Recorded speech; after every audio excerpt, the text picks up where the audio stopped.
Podem se sentar, por gentileza.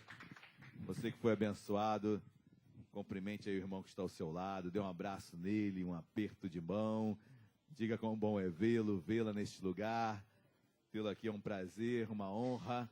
Bom estarmos na casa de Deus. Mais um dia, mais uma manhã para juntos elogiarmos esse nome que é poderoso. Amém? Louvamos aqui, poderoso é esse nome. Acima de todos, todo nome está o nome do nosso Senhor Jesus. Amém? Amém, igreja? Amanda, dá só mais um pouquinho de retorno aqui, por favor. Amém? Queridos, hoje é uma manhã especial, sabem por quê? Porque Jesus está aqui. Sempre é uma manhã especial, de dois ou mais estiverem reunidos em seu nome, ali Ele está. Então, por isso, estamos alegres e felizes para essa manhã que Deus nos concede. Amém? Bom louvarmos, elogiarmos, falarmos de Deus. Essa é a razão de nós estarmos nessa terra. Não há outra razão que não seja louvarmos a Deus. Então, Mateus capítulo 6, versículo 24, vai dizer, olha, aquele que quer vir após mim, negue-se a si mesmo, tome a sua cruz e siga-me. E aí o versículo 25, que poucos querem ler, diz, aquele que quer salvar a sua vida, perdê-la-á. E quem quiser perder a sua vida, achá-la-á. Ou seja, e logo em seguida diz, olha, a que adianta ganhar o mundo inteiro e perder a sua alma? O que o homem dará em troca da sua alma? Ou seja, vivemos tempos onde o ser humano tem sido muito egoísta, né? Pensado apenas em si, olhado apenas para dentro, olhado inclusive apenas para esse mundo. E se esquece das coisas que Deus tem eternas, porque essas sim são as invisíveis, aquilo que é eterno, e aquilo que é visível é passageiro, mas o ser humano ainda está, infelizmente, muito focado naquilo que é passageiro. E por ser passageiro, uma hora acaba, outra hora volta, e nós somos e ficamos caminhando com uma gangorra, ora bem, ora mal. Esse é o crente alma, né? É o crente que se guia pela sua alma apenas. Se está bem, ok. Se está mal, está tudo ruim. Mas nós sabemos que Jesus explica isso. A carne é fraca, mas o espírito está pronto. Então a nossa alma sente, nós temos momentos de fraqueza, mas o meu espírito, que fala com o Espírito Santo de Deus, me dá uma ordem, me incentiva, me dá ânimo para que eu venha vencer o dia a dia desta vida que é tão complicada. Amém, igreja? Glória a Deus. Olha, estamos felizes com o retorno do meu querido aventureiro, que mais? Missionário Flávio Franco. Então vamos dar uma salva de palmas a Jesus pelo retorno desse homem de Deus, que faz muita falta, e nós ficamos felizes com o seu retorno, e eu sei que tem muitas coisas a serem comentadas, contadas aí, algumas coisas eu soube, eu falei, meu Deus, que isso?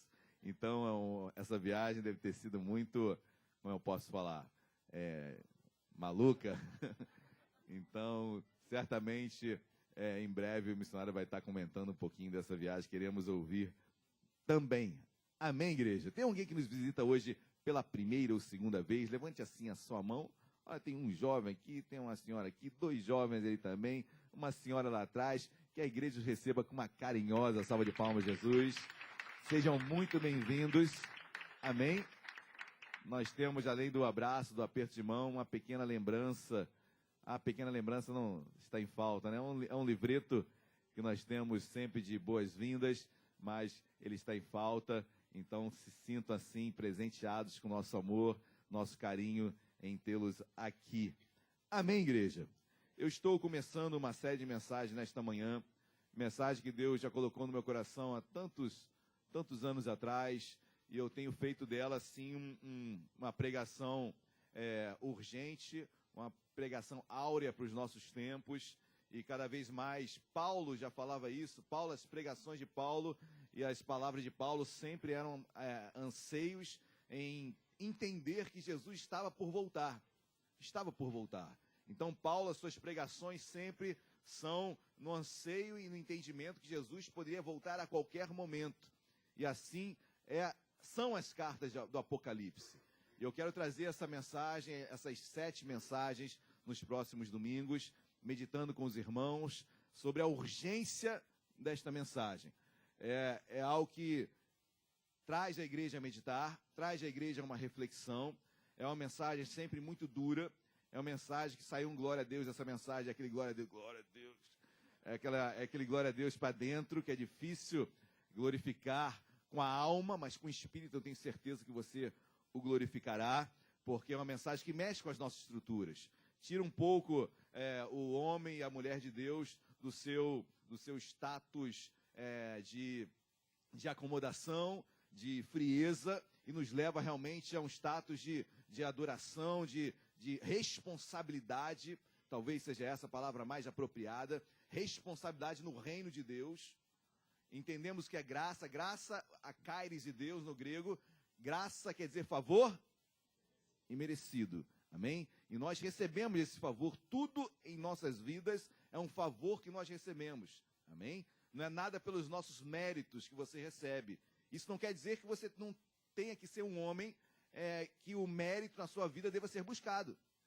Alguns já ouviram falar isso, pastor, então se é graça, se tudo é favor imerecido, então eu vou ficar na minha vida aqui numa boa, e eu sei que tudo vai ser graça, não preciso fazer nada de bom. Queridos, isso é um contrassenso, obviamente, porque quanto mais eu entendo o que é me dado de graça, mais responsável me torno. Mais eu sei quanto custou, mais eu sei que eu não paguei nada, e quem pagou foi Cristo na cruz. Mais responsável eu me torno, mais entendido eu me torno, e aquilo que é graça, eu sei que para o ser humano é um pouco difícil compreender isso, porque, infelizmente, tudo que vem de graça, o ser humano não dá muita bola, não é assim? Tudo que é muito fácil de ser dado, recebido, talvez você não cuide tão bem. Isso, no meio espiritual, é totalmente contrário. Quanto mais de graça eu recebi, salvação é de graça, mais responsável eu sou pelos meus atos nesta terra. Então, não façam da graça de Deus libertinagem. Graça, sim, é uma liberdade que Deus nos dá em buscá-lo, mas de forma alguma nos torna uma caminhada em libertinagem, fazermos o que nós queremos e desejamos sem qualquer consulta a Deus. E as cartas do Apocalipse, eu vou começar com a primeira carta, a carta à igreja em Éfeso. Então abram, por gentileza, nessa leitura prefacial, nesta manhã, abram as vossas Bíblias no livro de Apocalipse, é o último livro da Bíblia, no seu capítulo de número 2, versículo de número 4. Apocalipse, capítulo de número 2, versículo de número 4. Quem achou, por gentileza, em podendo, coloque-se de pé. Vamos ler a palavra de Deus pela primeira vez nesta manhã. Quem achou, diga glória a Deus. Quem não achou, diga misericórdia. Versículo 4 diz assim: tenho, porém, contra ti, que abandonaste o teu primeiro... Oremos. Deus amado, em nome de Jesus, Deus é uma exortação para uma igreja tão forte. E por que não dizer a principal daquele continente, Senhor, daquela região, perdão, melhor dizendo. Deus, uma igreja tão forte, uma igreja com um chamado tão intenso, Deus, de que tem uma exortação tão profunda como esta, que é contemporânea aos dias de hoje, porque, Deus, tu falas conosco, tu nos leva ao entendimento, naquela região hoje chamada Turquia, essa igreja em Éfeso, uma igreja tão forte, onde tinha nada mais, nada menos do que como membro Maria, mãe de Jesus. Direção daquela igreja, João, Timóteo estava ali. Deus, uma igreja tão agraciada com líderes, homens de Deus, mulheres de Deus, num local tão complicado espiritualmente, politicamente, Deus, geograficamente falando. Mas, Senhor, recebe uma exortação tão forte. Deus, nós entendemos que essa exortação é para nós nesta manhã. Então nos leva, Senhor, às tuas escrituras, nos leva às tuas palavras, nos leva, Senhor, a entender mais o que tu tens para cada um de nós. Deus, e fala conosco, nos ensina, fala, Deus, e usa-me, em nome de Jesus. Amém e amém. Glória a Deus, podem se assentar. Queridos, a carta, ou melhor, o livro de Apocalipse, ele tem uma dimensão enorme, escrito provavelmente lá pelo ano 91, 92, 93, por aí, foi escrito por João. João ali na ilha grega de Patmos, ele estava exilado, Império Romano. Por que João estava ali? João era um homem que pregava a palavra, João era o líder, o anjo, o pastor da igreja em Éfeso, anjo esse que ministrava a palavra, e João estava preso porque não deseja, ou melhor, ele não se curvou à adoração ao culto ao imperador. Então isso era muito forte. Obviamente o mundo era regido por Roma, e o culto ao imperador era muito forte, que nessa época era o imperador Domiciano, que dominava aquela região, ou melhor, todo o Império Romano. E o culto às estátuas que eram levantadas a esse imperador era obrigatório, era sentença de prisão aquele que não adorasse aquela imagem, o imperador romano. E João não aceitou, João não se curvou, João não adorou ao imperador romano, só adorava a Deus. E com isso ele é preso nessa ilha em Patmos. Queridos, o que parece ser uma grande sentença, e você consegue imaginar um homem de Deus, um homem temente a Deus, preso, exilado, ou seja, sozinho, abandonado por todos. Quando você olha um testemunho desse, é totalmente contraditório aos testemunhos que nós escutamos nas igrejas. Você já ouviu um testemunho desse na igreja? Olha, perdi tudo. Olha, quando eu estava andando com Deus de uma maneira mais profunda, perdi tudo. Olha, fui preso. Geralmente os testemunhos são: consegui, fui aprovado, melhorei, comprei, é tudo eu e eu. Então os testemunhos são sempre assim. E glória a Deus, querido, que Deus derrame mais sobre as nossas vidas, amém? Que isso seja operado em uma progressão geométrica em nossas vidas, que Deus nos abençoe muito, muito. Mas o testemunho de João talvez não enchesse igreja alguma. E João ali exilado, ele tem uma das maiores, por que não dizer, a maior revelação que o ser humano já esteve na terra. Aquele homem consegue enxergar o final dos tempos. Aquilo que hoje eu não consigo nem compreender. João tem a revelação lá na frente. Um homem que estava preso. Um homem que estava exilado. Um homem que a priori não tinha nada de bom para contar. Um homem que seu testemunho não atrairia ninguém. Mas ali Deus fala com ele. Então, eu quero desconstruir algumas coisas em nossas vidas. Antes de entrar nessa palavra, antes de entrar nessa ministração. Eu sei que dói, eu sei que é difícil o que eu passo, o que cada um passa. E Jesus também sabe, porque ele foi tentado em todas as coisas. Foi abandonado por todos, foi ferido por todos. Todas as mazelas que você possa imaginar, Jesus passou, ele conhece. E ele está ao nosso lado a tempo e fora de tempo, amém? Jesus estava lá em Patmos com João. E não apenas lá, como Jesus o leva a lugares celestiais para João entender o que estava se passando e o que iria se passar sobre a terra. Jesus está conosco, amém? Nos momentos difíceis, isso me traz confiança. Isso me traz muita confiança. Sexta-feira nós tivemos no culto central do ministério, onde o pastor Cléo Holanda trouxe uma palavra abençoada. E algo assim ficou marcado, entre tantas coisas, algo ficou marcado quando ele fala, ele é psicólogo, então fala com muita propriedade sobre isso. Então ele entrou numa seara sobre ansiedade, no meio da palavra, trazendo a vida de Saul como exemplo. Ele fala sobre ansiedade, e nessa ansiedade demonstra muito a falta de confiança em Deus. Claro que a ansiedade, ela está na nossa alma, né? É você querer antecipar o futuro, você querer trazer as respostas para tudo, e você não consegue esperar. A verdade é essa. Eu não consigo esperar, eu não consigo confiar, eu sou super ansioso. E isso me traz inúmeras mazelas, precipitações, ou seja, a minha vida espiritual toda é abalada com isso tudo. Mas quando eu confio em Deus, e ele trouxe um exemplo que a priori assusta, mas tem muita razão. Muita razão. Quem gosta de orar muito, continua orando muito, amém? Continua orando bastante. Temos que orar sempre. Orar sem cessar. Mas existe a oração que você, Senhor, como eu vou falar isso sem escandalizar? É bom, deixa eu pensar, enquanto eu falo, eu estou pensando aqui. Mas oramos, e ele falou com muita propriedade, mas talvez alguns tenham, e eu senti que algumas pessoas vieram me perguntar, mas oramos sem cessar. Peço, Senhor, transforma meu filho, transforma meu filho. Eu estou trazendo para um exemplo muito forte, né? Sempre ore por isso. Mas, em outras palavras, tem pessoas, e ele colocou esse exemplo, pessoas que sobem monte 3, 4 vezes orando por isso, orando. Meu Deus. Isso demonstra ao mesmo tempo, e muito cuidado no que eu vou falar, mas uma falta de confiança em Deus. Uma ansiedade muito grande até no meio cristão. Porque se eu orei, eu creio que Deus ouviu, amém? Amém? E não é pelo muito falar que Deus irá me ouvir sobre aquela questão.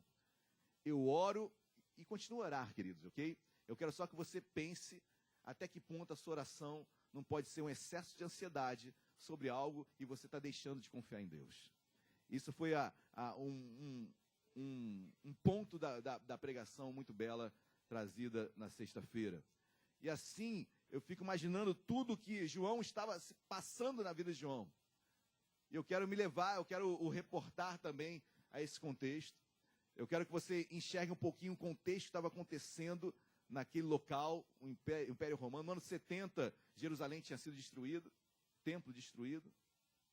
No ano 74, um dos maiores suicídios que acontecem entre o povo de Israel, lá em Massada, uma fortaleza de Herodes, ali em Cesareia. Um suicídio, tantos mortos ali, tantas pessoas se suicidaram por causa da opressão do Império Romano. Era o último escape que um grupo de judeus foi até se esconder em Massada. Logo em seguida, caminhando, a perseguição aumentando cada vez mais sobre o povo judeu. E aqui está agora os cristãos sendo muito perseguidos, retrocedendo um pouquinho. No ano 64, Nero põe fogo em Roma e põe a culpa em quem? Nos cristãos. Ou seja, ser cristão nessa época era muito difícil. Era muito difícil. Mas homens e mulheres muito comprometidos tinham nessa época.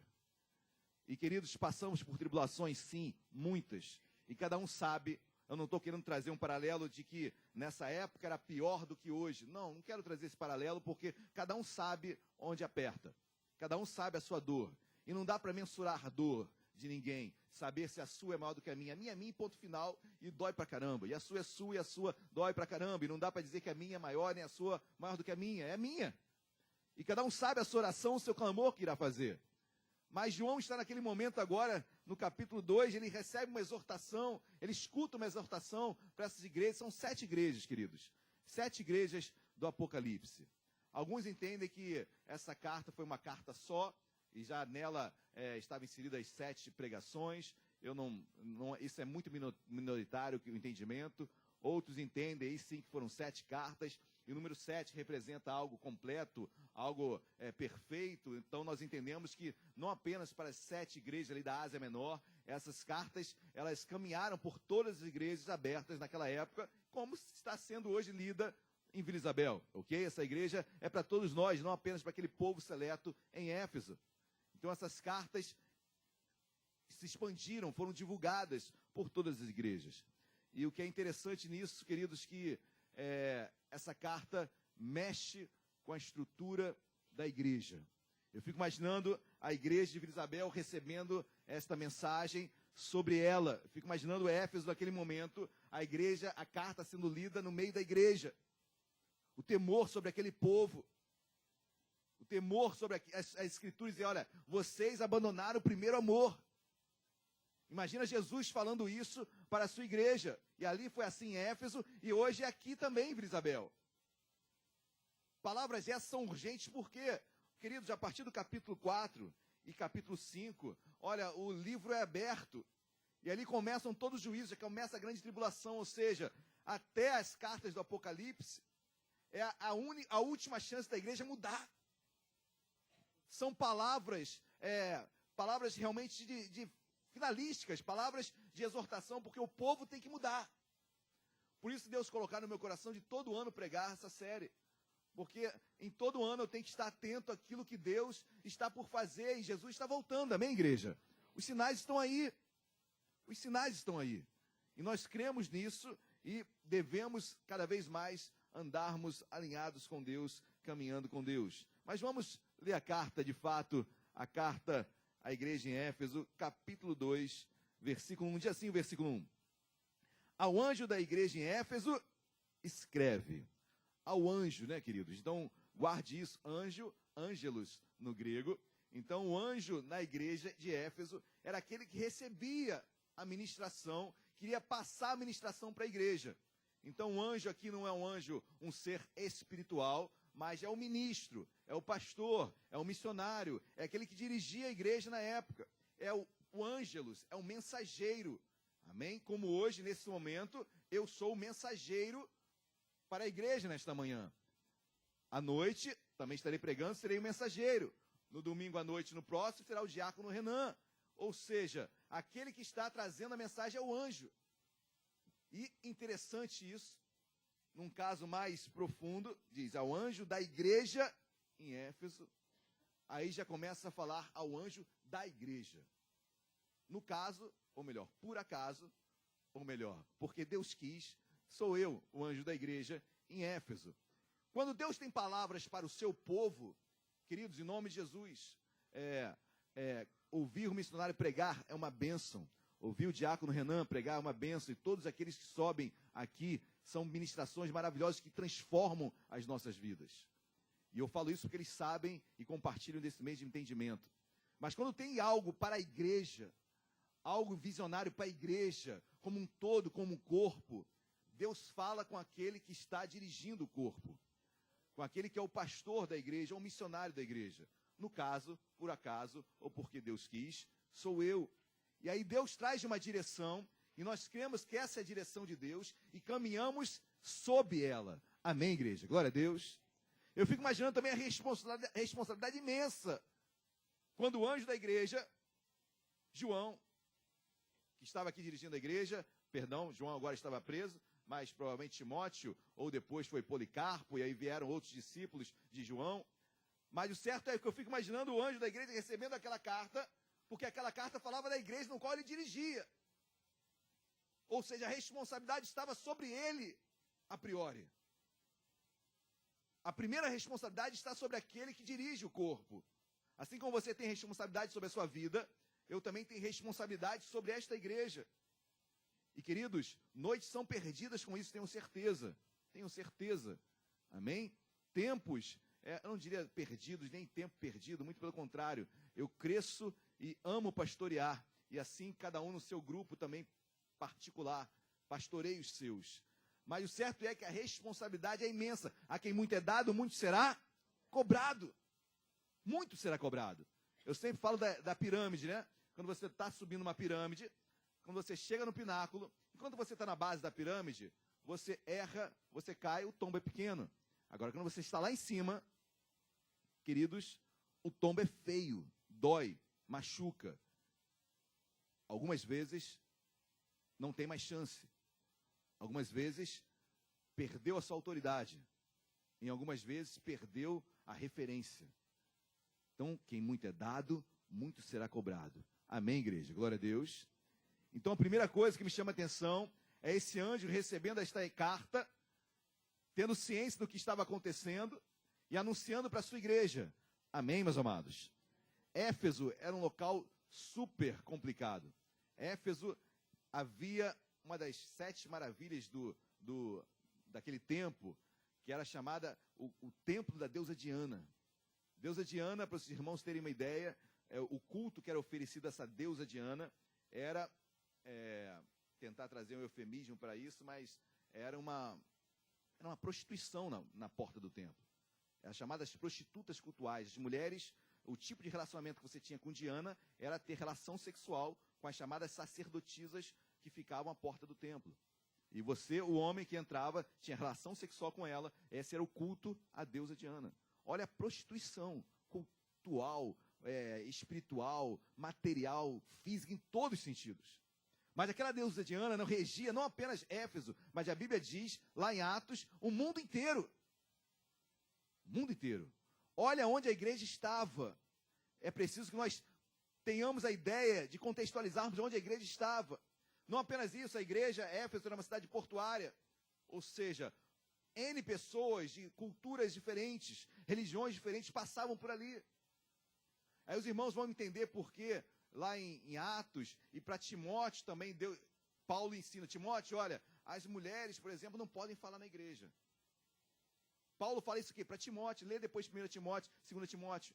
Paulo exorta seu filho da fé, Timóteo, para não deixar as mulheres falar na igreja.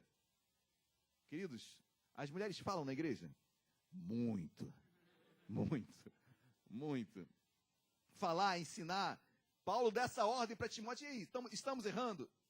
Era uma preocupação que Paulo tinha. Timóteo estava em Éfeso. Éfeso, onde havia o culto à deusa Diana. As sacerdotisas estavam se convertendo.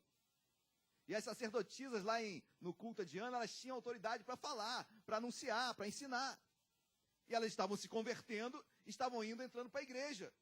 E queriam adotar os mesmos costumes que faziam. E Paulo tem que dar um freio. Olha, nesse momento, Timóteo, ensina aí que as mulheres têm que ficar caladas. Aí você vê em algumas igrejas que é mulher de um lado, homem de outro, mulher não fala, bota mordaça, porque não conseguem contextualizar, não consegue ler, é uma leitura fria, né, da Bíblia, e não entende o contexto histórico, e não procura entender mais sobre todo o conhecimento sobre aquele momento. Mas Éfeso era uma cidade complicada. Imagina, pessoas de todas as regiões, de todas as culturas passando ali, e ali estava a igreja. Amém, meus amados? Não é diferente do nosso Rio de Janeiro, não é diferente de tantas pessoas que você recebe, que você conhece, quantas línguas, quantos idiomas, quantas religiões. Você passar aqui na 28 de setembro, você vai encontrar desde o hindu até qualquer outra religião. Mas a Bíblia continua, versículo 1 ainda. Estas coisas diz aquele que conserva na mão direita as 7... Depois, se você for ler o capítulo 1, você vai entender que as 7 estrelas são os 7 anjos. Eu gosto disso, porque a Bíblia diz que aquele que escreve, estas coisas diz aquele que estas coisas diz aquele que conserva na mão direita as 7, é Jesus, ok? E ele conserva em sua mão os 7 anjos. Capítulo 1 vai ensinar que as 7 estrelas são os 7 anos. Queridos, prestem atenção numa coisa. A vida daquele que está aqui está na mão de Deus. Não se levante contra o ungido de Deus. Eu não falo só em relação a mim. Eu falo em qualquer igreja, qualquer pastor. Não se levante contra o ungido de Deus. Porque ele está nas mãos de Deus. Está na mão de Deus. Em outras palavras, Deus cuida. E Deus cuidar, queridos, entendam, é assim como assim. Deus dá a paga. Deus cuida. Deus estende a mão. Amém? Quem tira e quem seleciona o joio do trigo não sou eu, não é você, é Deus, no tempo certo. Porque senão o trigo sai junto com o joio. Não é isso que Jesus explica naquela parábola? Então, queridos, em nome de Jesus, saiba, tenha confiança nisso. Ao mesmo tempo, eu sei que a minha vida também está nas mãos de Deus. Isso me traz confiança enorme. A sua vida está nas mãos de Deus, amém? Amém. Isso traz em mim confiança, Senhor, obrigado, porque eu sei, a ansiedade diminui. Eu entendo que as minhas orações foram ouvidas. Eu entendo que eu tenho que esperar para que algo venha acontecer. Eu sei que eu não preciso me precipitar, a minha vida está em suas mãos. Aí a Bíblia continua. E que anda no meio dos 7 candeeiros de ouro. Capítulo 1 vai dizer também que os 7 candeeiros são as igrejas. Jesus anda em nosso meio, amém, igreja? Jesus está em nosso meio. Ele anda no meio da igreja. Enquanto eu estou pregando aqui, enquanto você está aí ouvindo a mensagem, ou até dormindo, eu não tenho a pretensão que ninguém durma nas minhas pregações, até porque na de Paulo, qual o nome do camarada que caiu? Eutico, né? Eutico caiu, morreu, depois foi ressuscitado. Mas imagina a pregação de Paulo, cair, dormir, 3º andar. Queridos, quando eu estou pregando, não vou ficar assustado se vocês dormirem, porque com Paulo dormiram. Cuidado, hein? Eu não sei se vai ressuscitar. Então não durma, não durma. Mas o certo é que Jesus anda no meio dos candeeiros. Ele anda ministrando sobre o povo. Enquanto eu estou pregando, querido, dormindo ou acordado, Deus está ministrando sobre a sua vida. Deus está trabalhando no seu coração. Algo que você está aqui, nem imaginando, Deus está trabalhando na tua casa.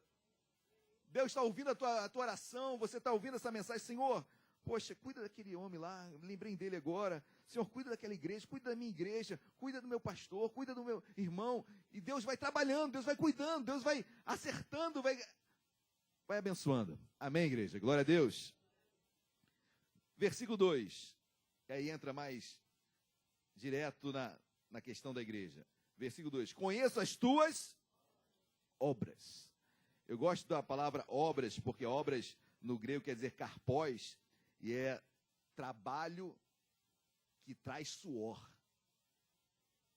Trabalho que realmente traz um pesar, um trabalho que exige esforço. É um trabalho que há um suor, há uma dedicação, há uma renúncia. É o karpós, é o trabalho que sai suor dele. É o trabalho que realmente como eu posso falar? É um ministério. É algo que é divino. E se eu me esforço para o meu chefe, que é natural, quiçá a Deus, muito mais. Muito mais. Se eu tenho tempo para o meu chefe, queridos, para Deus eu terei mais, em nome de Jesus. Amém? Talvez não seja na igreja, mas no seu tempo com Deus, no seu particular, na sua casa, faça desse tempo o melhor tempo. Amém? Glória a Deus. Mas o certo é que conheço as tuas obras. Deus conhece a minha obra, Deus conhece a tua, Deus conhece as nossas obras. Éfeso era uma igreja que trabalhava árduo. Jesus conhecia as obras daquela igreja. Era uma igreja que evangelizava, era uma igreja que pregava, era uma igreja que andava pelos 4 cantos da terra, era uma igreja que ajudava os pobres, era uma igreja que nos dias de hoje estaria, por exemplo, fazendo o projeto AFA. Era uma igreja que faz as obras, é uma igreja que ajuda o seu próximo, é uma igreja que entende a necessidade de quem está passando dificuldades financeiras e vai e ajuda. Eu vejo muito Vila Isabel também, quando eu faço essa leitura, conheço as tuas obras. E eu não estou me eximindo do versículo de abertura. Eu quero que você não perca da sua memória qual foi o versículo de abertura. Amém? Mas as obras eram muito boas daquela igreja. Quem olha fala, caramba, que igreja perfeita.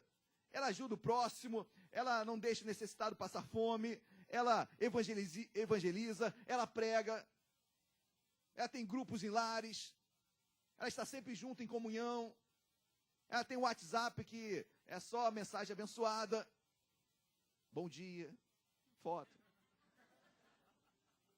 Mas eu sei, são obras que, assim, quem olha fala, meu Deus, que igreja operadora, que igreja operária. Éfeso era assim, uma igreja que não parava, uma igreja que trabalhava, às vezes nem pensava no que estava fazendo.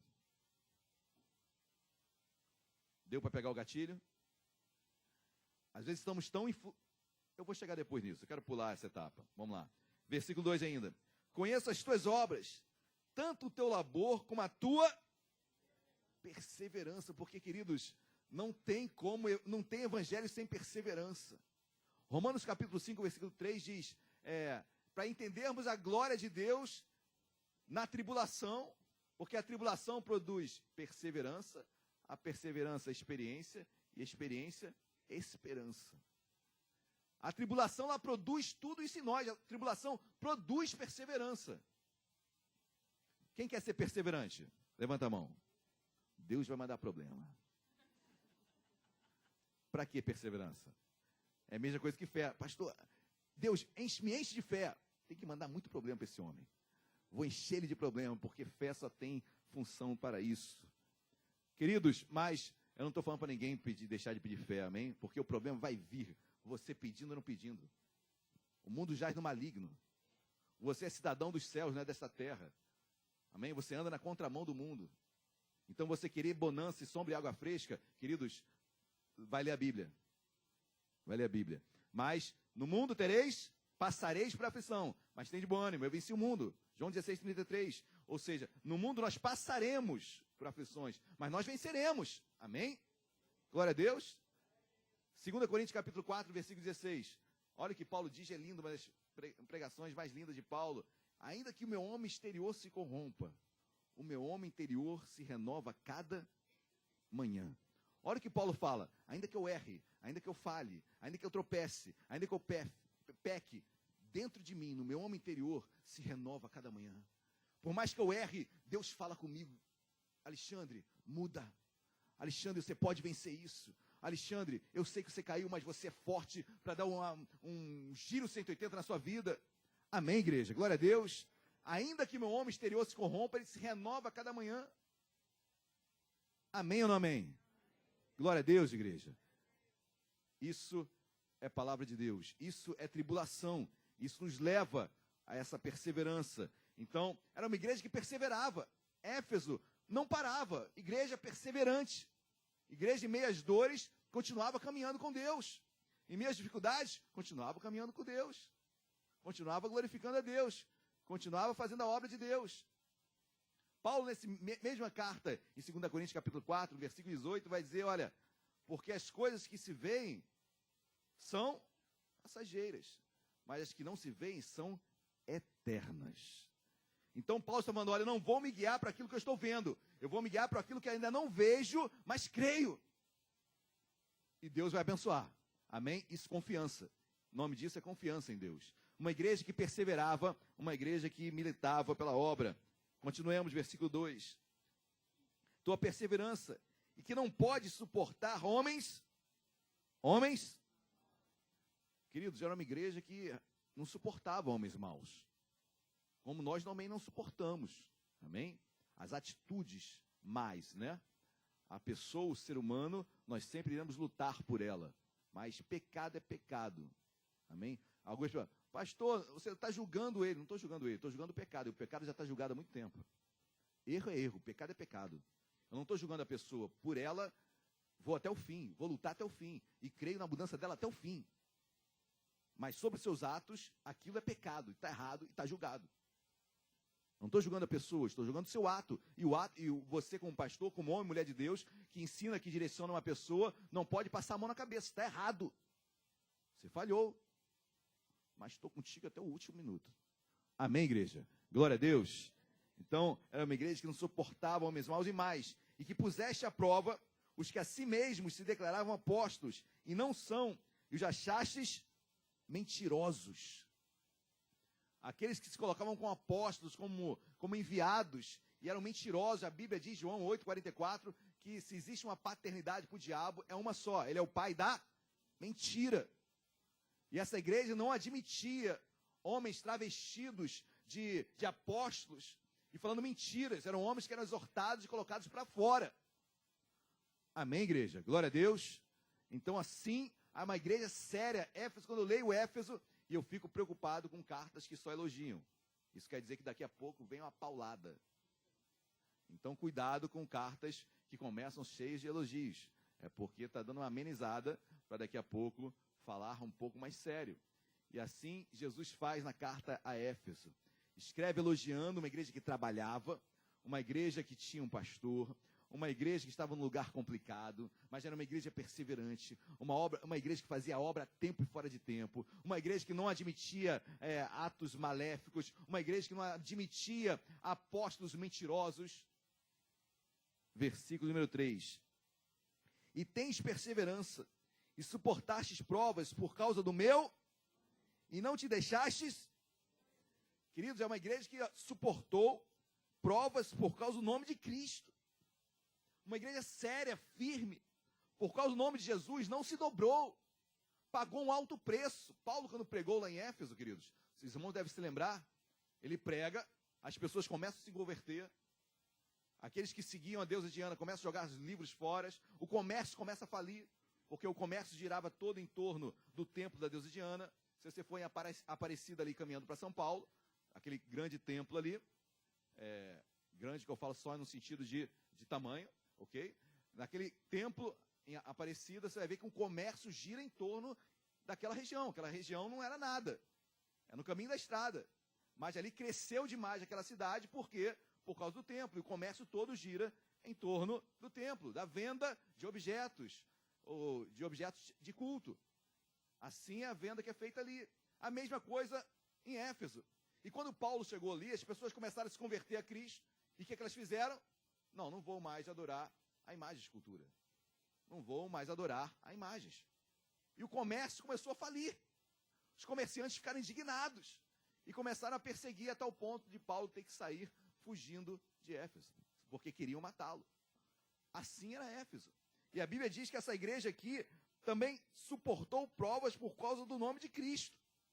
Eu fico imaginando as perseguições que essa igreja sofreu, porque não se dobrava tudo aquilo que estava acontecendo. Uma igreja que não se dobra. Igreja, quando eu falo, não é apenas a igreja em Éfeso. Sou eu, você, cada um de nós. No seu trabalho, na sua faculdade, na sua escola.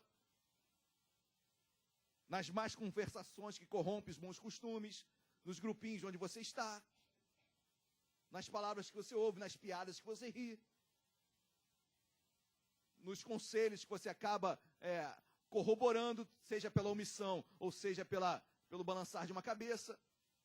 Mas eu prefiro não me posicionar, porque eu vou perder A, B e C, vou perder minha posição, meu amigo, o carinho, o que vão falar de mim, vamos falar que eu sou crente, que eu sou radical.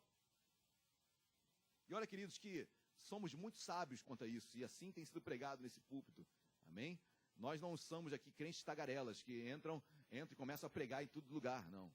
Eu creio que a maior pregação é o testemunho de vida, é a mudança de vida, é o falar diferente, é o andar diferente. E é claro, pessoas irão enxergar isso em nós e procurarão saber a razão da nossa fé. E quando elas nos procuram, meus amados, é porque já estão abertas. Amém? Glória a Deus. Mas nos procuraram porque os meus atos, o meu testemunho, a minha vida, refletiu Deus. Refletiu Deus. Queridos, por vezes eu tenho que trancar a minha porta na minha sala para fazer gabinete no meu trabalho. Porque pessoas precisam. E eu tenho que fazer aquilo de uma forma quase secreta, porque não é o mais correto, se assim eu pudesse falar, no mundo natural. Mas eu não estou nem aí para o mundo natural. Né? Eu sei que ali tem uma alma que está precisando e, naquele momento, Deus tem que me usar. Amém, igreja? Glória a Deus. Então, diante de tudo isso, era uma igreja comprometida. Pelo nome de Cristo, não se dobrava. E a Bíblia diz aí no finalzinho do versículo 3, e não te deixastes esmorecer. Querido, é porque aquela igreja esteve muito perto disso. Para Jesus trazer essa declaração, não te deixaste esmorecer, é porque ela chegou perto. E qual cristão que nunca chegou a pensar em desistir? A começar de mim, estou falando. Quem nunca pensou em voltar tudo? Quem nunca pensou em desistir de tudo? Quem nunca pensou em largar ministério, largar a igreja, largar até Deus? Quem nunca pensou? Quem no momento difícil, Jesus no momento ápice da sua alma, lá no Getsemane, ele fala, Senhor, se possível, passe de mim este.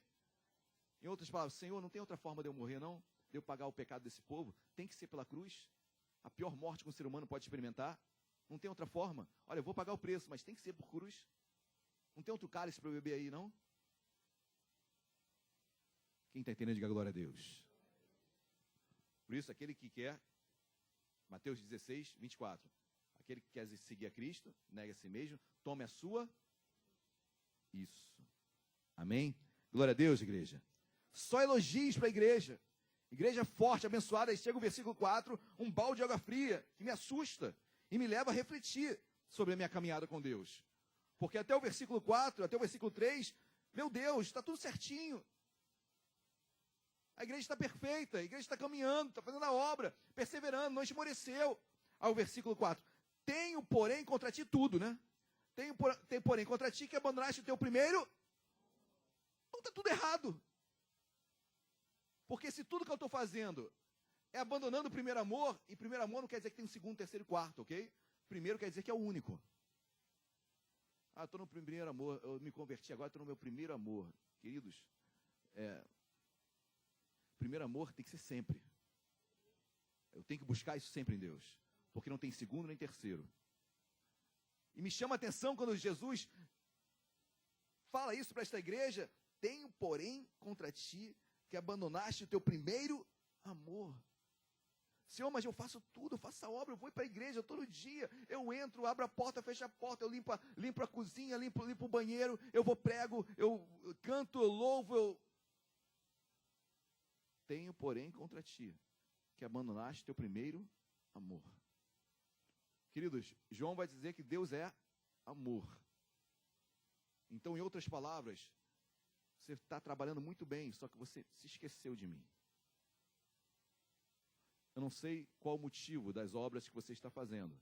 Talvez você nem pensa quando sobe e canta, e louva, e prega, quando vai limpar um banheiro. Talvez você esteja fazendo isso por desencargo de consciência. Eu estou contextualizando, tentando imaginar tudo isso. Talvez você se sinta culpado e por isso você faz obras e mais obras e mais obras. Talvez você nunca teve na sua vida e por isso você quer dar tudo para quem nunca também teve. Isso tudo é muito bom, queridos. Eu não estou querendo jogar água nem terra nisso tudo. Temos que ajudar o nosso próximo. Mas se o fundamento for esse, isso é palha e o fogo leva. Se o fundamento de você ajudar, se o fundamento de você auxiliar alguém, é porque você entende que a caridade vai ajudá-lo perante Deus. Se você entende que tantas outras coisas, seu fundamento é frágil. É frágil e é passageiro, porque o dia que você estiver mal, você não faz. Mas se o fundamento for Cristo, tem pessoas que entram na igreja, queridos, já no automático. Nem sabem o que estão fazendo na igreja. O que foi pregado? Não sei. Já entra tão no mecânico, se tornou religião. E quando se torna religiosidade, queridos, isso é uma praga. Eu entro na igreja, bati meu ponto, fiz, estou tranquilão, beleza. Fui na igreja hoje, e ainda era ceia, então já estou bem pra caramba. Aí está virando missa. Sabia que existem crentes hoje, e já está virando moda isso, o crente que só vai na ceia. É o crente que vai uma vez por mês na igreja, e olhe lá.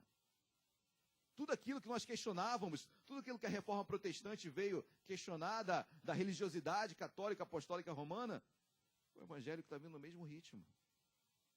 Se esfriando. Primeiro amor frio. Eu já não entro na igreja com ardor e com anseio de ouvir Deus falar. Às vezes estou trabalhando tanto, é tanta coisa para fazer também. Pastor, mas também eu tenho que fazer o café, eu tenho que botar na... Que os diáconos não me escutem, mas talvez eu entendo que é melhor faltar café um dia e ficarmos adorando a Deus. Marta e Maria, né? É o exemplo maior. Marta super atarefada e Maria sentada aos pés de Cristo. E talvez essa mecânica se torne tão envolvente, e a escala é isso, é aquilo, tem que fazer. E você entrou na igreja, você trabalhou, né? E preste atenção. Preste atenção no que eu vou falar. E os que mais sofrem são os que mais trabalham. Porque os que trabalham são poucos. Os que não trabalham adoram a Deus. Mas o certo é que se os que não estão trabalhando ajudassem aqueles que trabalham, todos adorariam a Deus. Quem está entendendo, diga glória a Deus. Tenho para contigo que abandonaste o primeiro amor. Você não está entendendo o fundamento de estar aqui, o porquê de você estar aqui. O que o levou a fazer esta obra, o que levou a limpar o banheiro. Ah, porque se o pastor vê que está sujo, eu estou ferrado. Querido, já está ferrado há muito tempo. Não por mim. Porque esse não é o fundamento de você limpar o banheiro. Esse não é o fundamento de você subir e louvar. O fundamento é muito maior. Lembre-se, Mateus capítulo 7, versículo 24. Aquele que quer fazer a obra de Deus, fala sobre... Vamos ler. Mateus 7. Não, vamos ler não. Lembrei.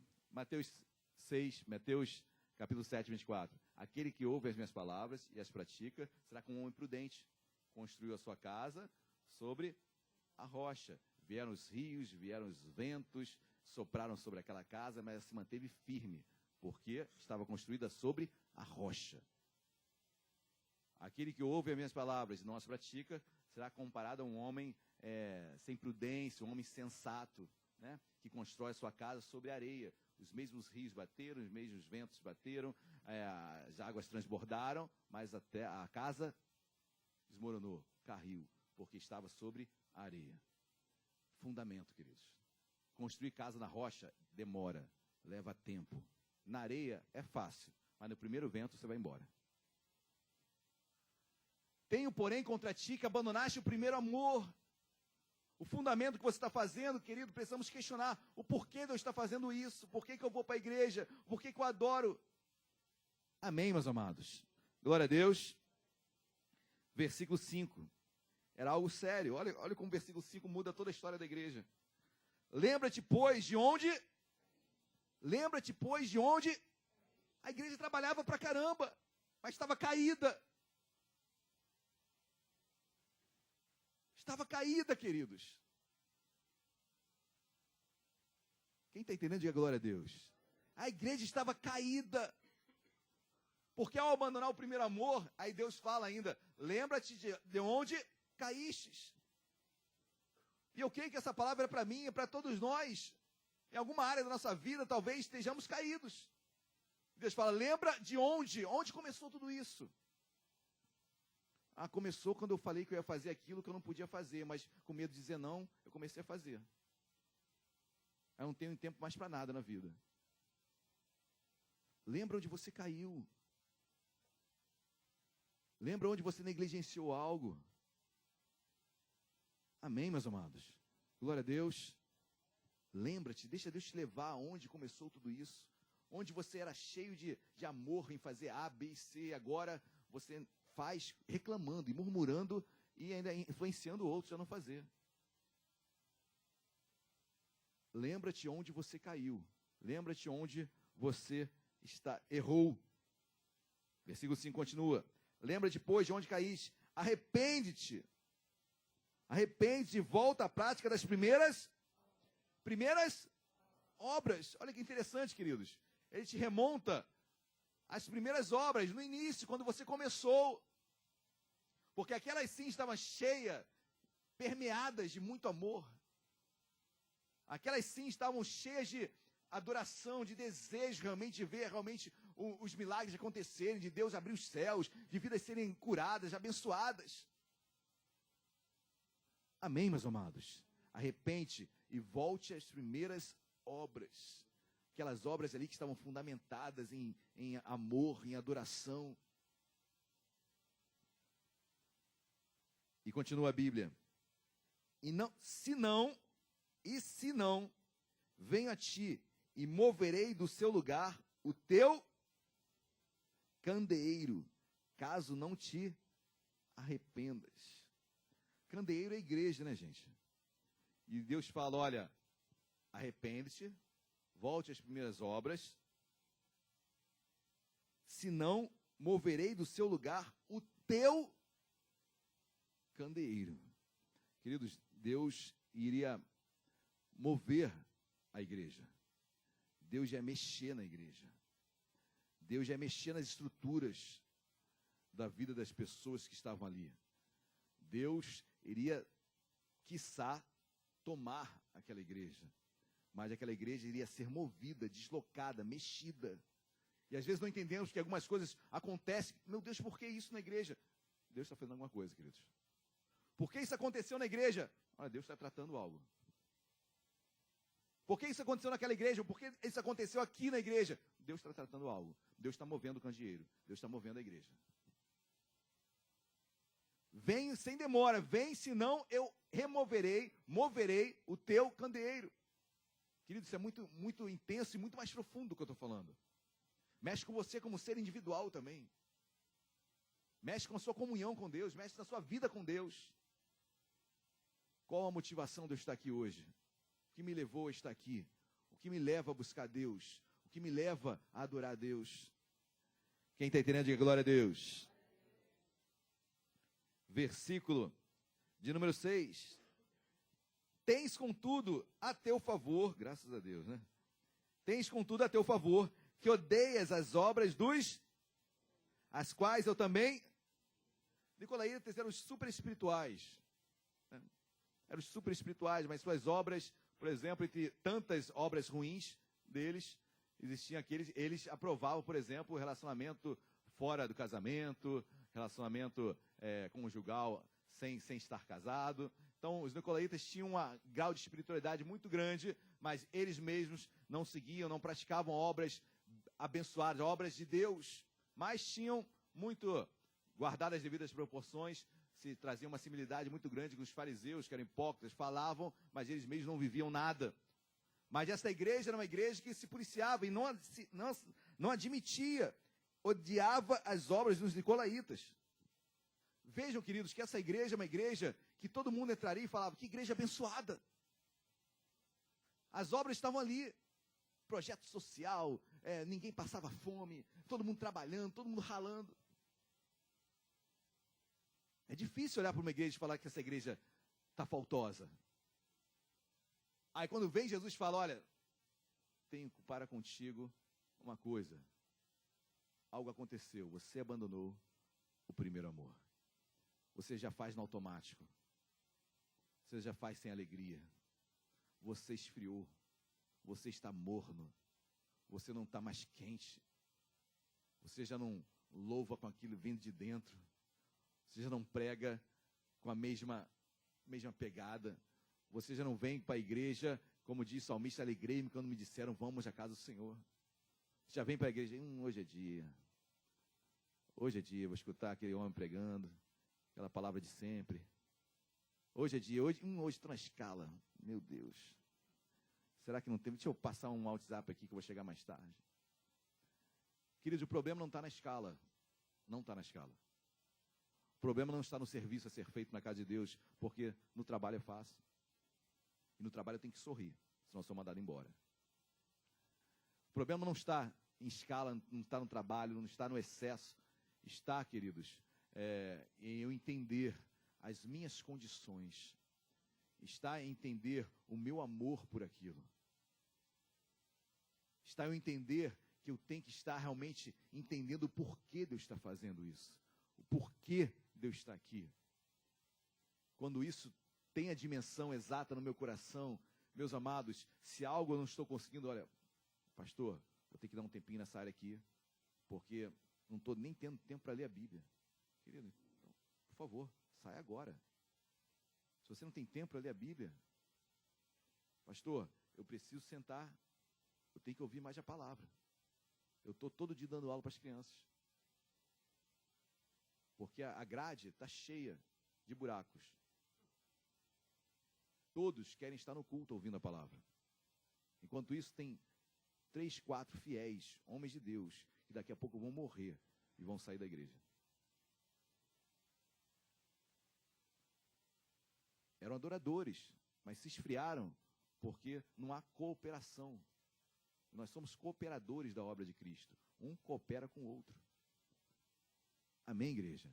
Eu vejo essa igreja de Éfeso como uma igreja fortíssima, mas de pessoas que trabalhavam dobrado. Pessoas que se esforçavam além. E já estavam cansadas. Você nunca chegou assim? Esse mês eu fiquei um pouco assim com as agências do missionário. Você nunca passou assim? Você nunca teve esgotado? E aquilo que você amava tanto fazer, agora está penoso. Tá frio. Está sem sentido. Senhor, venha nos renovar nesta manhã, amém? Que Deus venha nos transformar. Que Deus venha nos abençoar, mostrar realmente, abrir as comportas do céu para as nossas vidas. Que eu venha entender a dor do meu irmão está morrendo ali. De novo, é ele hoje? É ele hoje, de novo. Não, peraí, eu vou ter que ajudar nessa área aí. Porque eu quero realmente a mesma adoração que eu tenho, eu quero que todos tenham. Quem está entendendo, diga glória a Deus. Versículo 7. Quem tem ouvidos, ouça o que o Espírito diz Quem tem ouvido aí, diga glória a Deus. Ouvido espiritual, diga glória a Deus. Então é para cada um de nós. Porque ouvido todo mundo tinha ali, né? Claro que podia ter algum surdo. Isso não impede a existência de algum naquela igreja. Mas eu creio que Deus não estivesse falando só com surdo, né? Deus está falando com a igreja. Então você que tem ouvido, abre os ouvidos espirituais. Porque as palavras são espirituais. Não é visível, porque visivelmente a igreja está perfeita. Você chega na igreja, eu estou dando muito exemplo de geração vida, então quem quiser, Deus está falando. Você chega perfeito com o seu filho e deixa lá. Poxa, a igreja é uma benção, tem uma salinha aberta sempre. Porque meus olhos estão para aquilo que é visível. Vai nos bastidores. Aí no WhatsApp, hoje eu não vou, quem vai me substituir? Não tem ninguém. Meu Deus, e agora? Socorro! Isso é o que está nos bastidores. E queridos, eu sei, eu tenho 2 filhos, e sei a importância deles serem criados e levantados numa igreja onde tem um departamento infantil forte. Amém? Que uma coisa eu tenho certeza, as mulheres que estão lá e os homens que estão lá são fortes. São fortes. E não é trabalhinho para só pintar e ir para casa, não. Tem estudo bíblico. A criança sai aprendendo dali. E quando vai crescendo os juniores e as outras, vai crescendo mais ainda. Mais ainda. Mas, queridos, por vezes já vi pessoas esgotadas. Com falência emocional. Não aguentando mais. E é isso, nesse estágio, que eu tenho que entender que essa igreja estava. Porque a igreja tinha obras, a igreja odiava as obras dos nicolaítas, daqueles que só queriam aparecer. Era uma igreja que você olha e, meu Deus, só dá, mas estava caída. Lembra-se de onde caíste. Onde eu caí? Onde eu estou caindo? E eu falo, queridos, daqui para aí. Começar daqui. Aonde eu estou caindo? Aonde eu estou fazendo no automático? Ou aonde eu estou vendo outros fazerem de forma automática e eu estou omisso quanto a isso?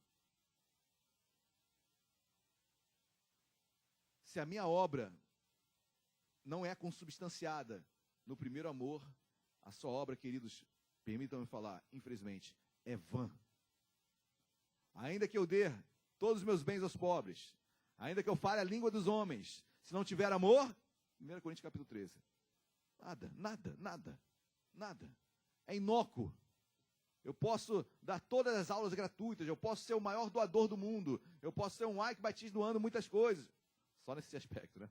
Mas, queridos, se não houver o primeiro amor, se não houver a obra de Cristo como fundamento, como rocha, tudo isso é inócuo, é em vão, vai passar, é passageiro.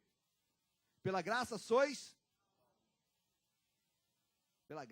salvos, mediante a fé. Isso não vem de vós, vem de Deus, e não de obras, para que ninguém se vanglorie. Não é de obras, Efésios 2, versículo 8, não é de obras. As obras não vão nos levar para o céu. Amém, igreja? Glória a Deus. Mas as obras que estiverem consubstanciadas nesse primeiro amor em Cristo, se eu faço por Cristo, meu amado, se eu faço amando, se eu faço adorando, se eu faço com prazer, Senhor, muito bom estar aqui hoje. Esse é o termômetro, querido. Calma, que o termômetro não é apenas, porque você está mal em casa. Não, termômetro não é esse. Termômetro é você estar fazendo na casa de Deus, que você está fazendo na casa de Deus, você realmente não tem prazer, não tem alegria. Querido, largue o mais rápido possível e volte ao primeiro amor. Volte ao primeiro amor. Veja onde você caiu, onde começou isso tudo, onde começou a tua queda. Porque ninguém cai de uma hora para outra, ninguém falha de uma hora para outra. Começa a pensar onde você começou a cair, onde você começou a se desviar, onde você começou a se esfriar. Começou quando eu comecei a entrar na escola, quando eu comecei a conhecer aquela pessoa, quando eu comecei a ter aquele grupo de conversa. O que começou a tirar? Você que era tão quente, você que amava fazer a obra de Deus. Senhor, uma decepção. Quantos de nós não nos decepcionamos com pessoas, com lideranças? Deus venha renová-los, nos renovar nesta manhã. Amém, igreja? Glória a Deus. Para encerrar, quem tem ouvidos, ouça o que o Espírito diz à igreja. Ao vencedor, quem é vencedor aí, diga glória a Deus. Dar-lhe-ei que se alimente da árvore da vida que se encontra no paraíso de Deus. Ao vencedor, nós somos vencedores, amém? Essa igreja é vencedora. Éfeso, essa palavra foi uma palavra de exortação, porque aquele que se voltasse ao primeiro amor seria e continuaria e se tornaria vencedor. Amém? Essa palavra é para nós. Então que você saia daqui nesta manhã orando, Senhor, olha, me mostra aquilo que realmente eu preciso mudar na minha vida. Aquilo que não está me trazendo mais ânimo, alegria, amor. Eu quero fazer a tua obra com amor, com alegria, com gozo no espírito. Vamos colocar de pé. Quero fazer a tua obra realmente com desejo no meu coração, ansioso por estar fazendo. Queridos, é diferente de você estar passando por alguma dificuldade, ok? Eu costumo falar por muitas pessoas, meu querido, não toma decisão alguma agora. Pastor, estou num turbilhão de problemas. Querido, para pensar. Calma. Vamos meditar no que você está passando. Às vezes, tomamos medidas e atitudes precipitadas. E colocamos, às vezes, as coisas de Deus sempre de lado. E a pregação de hoje não é por você parar de trabalhar. Guarde isso no seu coração. Porque a palavra ministrada hoje pode ser levada para um outro polo que não é o correto. Não é que eu vou deixar de trabalhar, não é deixar de fazer a obra de Deus. Muito pelo contrário. Muito pelo contrário. Senhor, eu quero ter a motivação correta para fazê-lo. Senhor, eu quero ter o desejo certo por estar fazendo. Eu sei qual é o meu chamado. Eu sei para o que Deus me chamou. Meu querido, eu sei que Deus me chamou para pregar, e mais do que pregar, para pastorear. Eu sei qual é o meu chamado. E sobre esse chamado pode cair o teto na minha cabeça. Eu sei qual é o meu chamado. Eu vou ali, vou começar a pregar dali. E se cair tudo aqui, eu vou para outro lugar e vou continuar pregando. Eu sei o meu chamado. Eu sei o meu chamado. Amém, meus amados? Saiba qual é o chamado de Deus na sua vida. Talvez você esteja fazendo algo que não seja o seu chamado. E você está batendo com a mão, dando murro em ponto de faca. E está esgotado. Mas se você sabe o seu chamado, meu amado irmão, em nome de Jesus, Deus te renova nesta manhã. Deus te leva ao primeiro amor novamente. Deus dá uma unção nova sobre a sua vida. Deus derrama um refrigério sobre a sua vida. E aquilo que estava cansado vai ser renovado. Aquilo que estava frio vai ser esquentado. Em nome de Jesus, o amor que você tinha ao fazer aquilo não faz mais. Retornará. Voltará. Você amará novamente a fazer o que estava fazendo. E o ministério vai crescer nas tuas mãos. Vai crescer, sua vida vai crescer em Deus. Vamos louvar, feche seus olhos.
Que essa igreja fazia muitas obras, mas faltava nela o primeiro amor.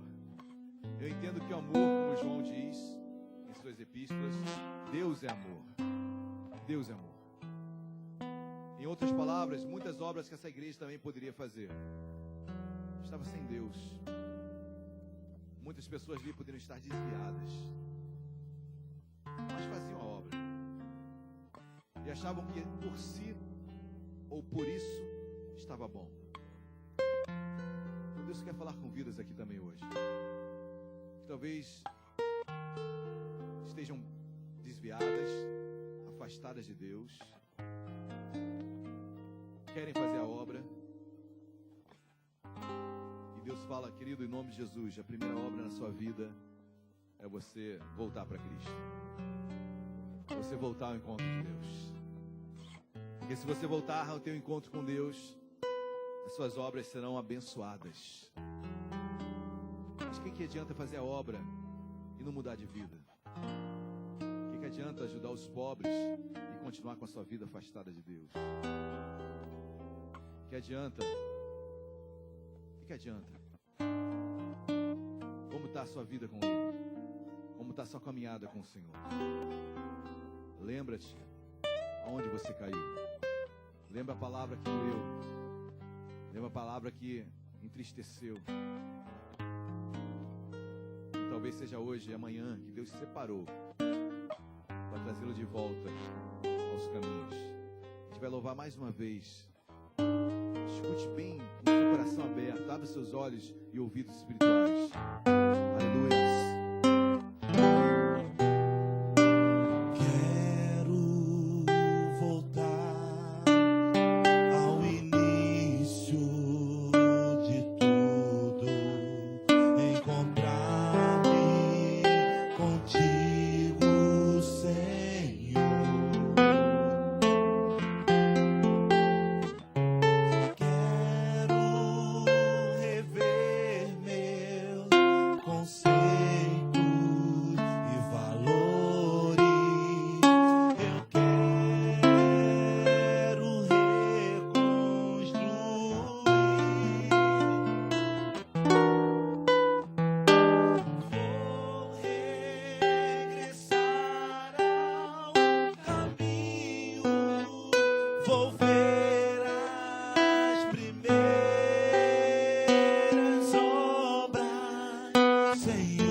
Nós queremos voltar todo dia ao primeiro amor.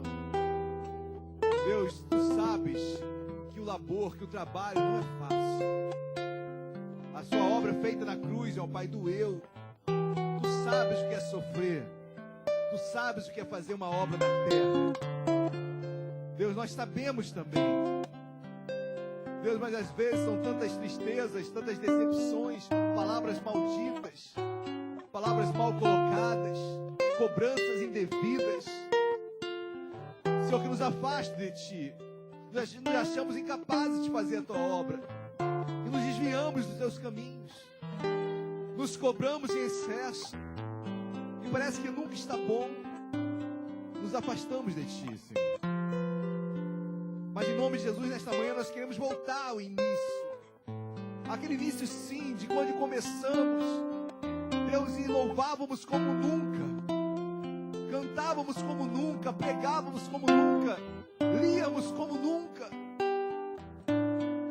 chegávamos à Tua casa, meu Pai, alegres como nunca, como se fosse sempre a primeira vez.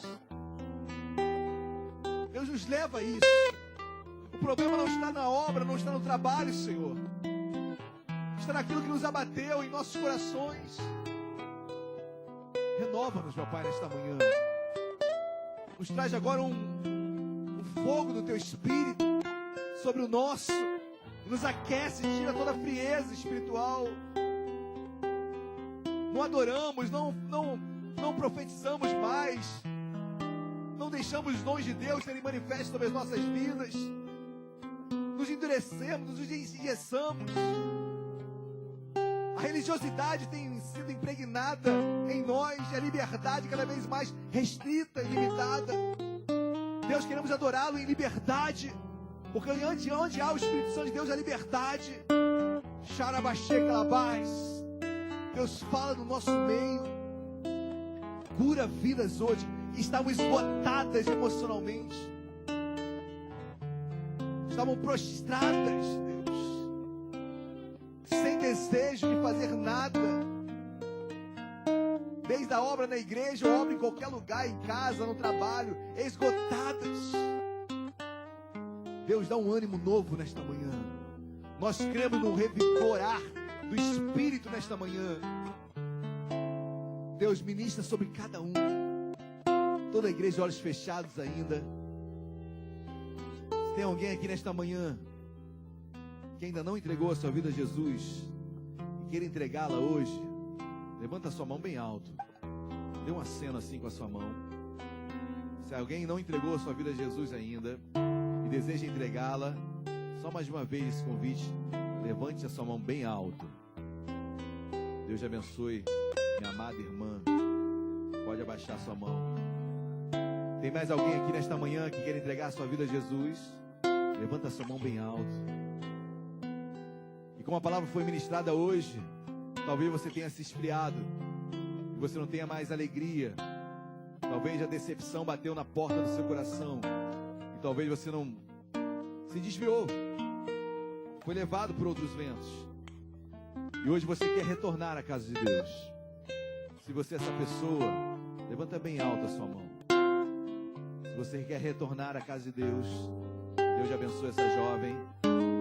Pode abaixar sua mão. Tem mais alguém aqui nesta manhã que queira retornar para Deus? Levanta bem alto a sua mão, em nome de Jesus. Eu quero chamar aquela senhora ali atrás. Quero chamar essa jovem aqui também. Vem aqui à frente para orar por vocês.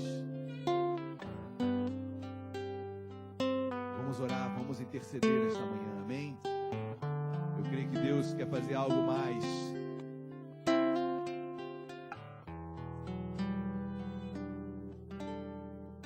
Feche seus olhos, amém? Esteja em oração. Vamos orar para essas duas vidas que hoje retornam aos caminhos de Deus. Tenho certeza que a palavra que foi ministrada hoje encontrou o eco no coração das duas. Que haja um renovo espiritual. Que aquilo que abateu, aquilo que entristeceu, aquilo que trouxe frieza, aquilo que afastou, é extirpado nesta manhã. E eu profetizo um renovo, Deus, em nome de Jesus, sobre a vida das tuas filhas, nesta manhã. Eu vou fazer essa oração, vocês vão repetir comigo, palavra por palavra, amém? Deus, nesta manhã, eu entendi que eu preciso, eu necessito voltar a Ti. Senhor, tira toda a mágoa, toda a tristeza e me leva de volta aos Teus caminhos. Eu declaro com a minha boca, confesso no meu coração que só o Senhor é Deus. Renova minha vida, meu chamado, me dá alegria nas minhas obras. Deus amado, em nome de Jesus, abençoa a tua serva, Deus. Abençoa as tuas servas, Deus. Continua abençoando, meu Pai, o chamado, a vida, que hoje seja assim, Deus. O primeiro amor sendo renovado, estampado, Deus, renovado, Espírito Santo de Deus. Leva a tua filha, meu Pai, onde ela se desviou, onde, meu Pai, ela perdeu o amor. Que hoje, como há arrependimento, há renovo, há transformação. E eu profetizo vida e vida em abundância. História nova a partir de hoje. Transformação. Nós profetizamos como igreja, meu Pai. Tudo novo. Eis que tudo se faz novo. As coisas velhas se passaram. Tudo se faz novo. Eu profetizo isso sobre as vossas vidas. Em nome de Jesus.